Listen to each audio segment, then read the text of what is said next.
يا أيها الذين آمنوا اتقوا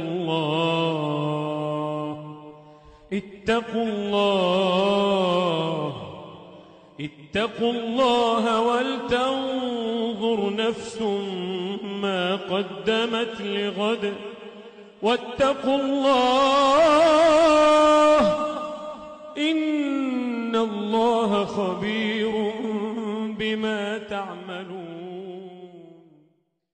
ওয়ালাইকুম আসসালাম ওয়া রাহমাতুল্লাহি ওয়া বারাকাতুহু। সম্মানিত ভাই, আপনি জানতে চেয়েছেন জান্নাতে যাওয়ার সহজ আমল কি, কিভাবে একজন মানুষ সহজে জান্নাতে যেতে পারবে। আলহামদুলিল্লাহি ওয়াহদা ওয়াসসালাতু ওয়াসসালামু আলা মান লা নাবিয়্যা বা'দা ওয়া বা'দ। সম্মানিত ভাই, অত্যন্ত সুন্দর এবং চমৎকার একটি প্রশ্ন করেছেন।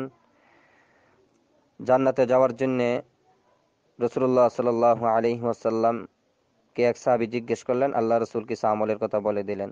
সুতরাং আমি আপনাকে ওই আমলগুলোর কথাই বলে দিব যে আমলগুলো করলে রাসূলুল্লাহ সাল্লাল্লাহু আলাইহি ওয়াসাল্লাম জান্নাতে যাবে বলে তিনি ওয়াদা করেছেন।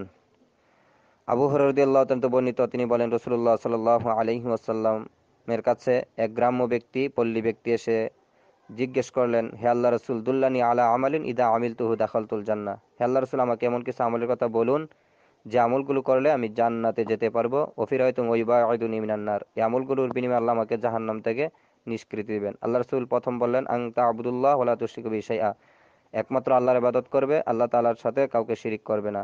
তারপর তিনি বললেন, ওয়া তুকিমাস সালাতাল মাফরুদা মাকতুবা, তুমি ফরজ সালাত আদায় করবে। তারপর বললেন, ওয়া তুআদ্দিজ যাকাতাল মাফরুজা, ফরজ যাকাত প্রদান করবে। তারপর বললেন, ওয়া তাসুমা রমাযান, তারপর তুমি সিয়াম পালন করবে, মাহে রমজানের সিয়াম পালন করবে।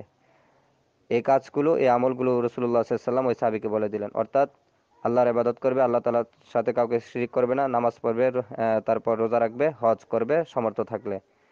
এইগুলো বলার পর ওই সাহাবী বলছে, ইয়া রাসূলুল্লাহ, এগুলো করলে আমি জান্নাতে যেতে পারবো? আল্লাহ রাসূল বলছেন, হ্যাঁ, তুমি জান্নাতে যেতে পারবে। তখন ওই সাহাবী বললেন, ওয়াল্লাহি লা আযীদু আলা হাযা ওয়া লা আনকুসু মিনহু, আল্লাহর কসম, আমি এই আমলগুলো থেকে বাড়াবো না, কমাবো না।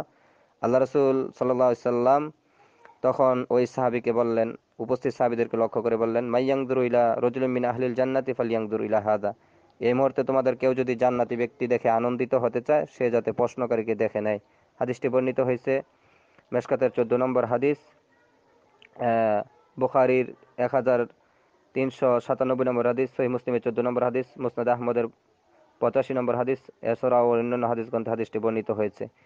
সুতরাং একজন মানুষ যদি আল্লাহ তাআলার সাথে কাউকে শিরিক না করে, আল্লাহর ইবাদত করে, তারপর সালাত, সিয়াম, হজ, যাকাত এগুলো যদি সে করে, তাহলে আশা করা যায় এই আমলগুলোর বিনিময়ে আল্লাহ রাব্বুল আলামিন তাকে জান্নাত দান করবেন।